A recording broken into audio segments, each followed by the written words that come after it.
are different Wala nga tayong stock pack methods kasi of yung kinuha naman filleting. yung stock pack. Alright? So for a round fish, Hindi, kinuha nila bigla. Hindi sila nagpaalam. Picture na nila yun.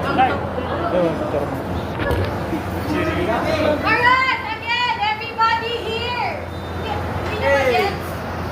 Okay, so for a round fish, the method is you go here sa dito sa ulo, pa side, here's a fillet, and then straight. But for a flat fish, we do for a round fish, we can make 2 fillets. But for flat fish, we can do 4 fillets.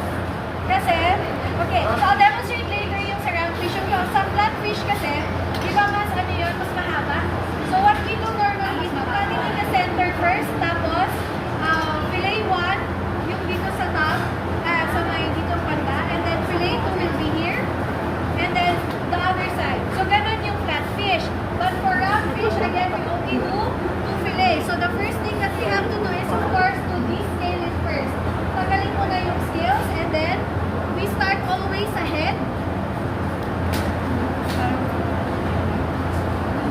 Okay?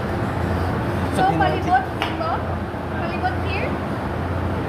Make sure that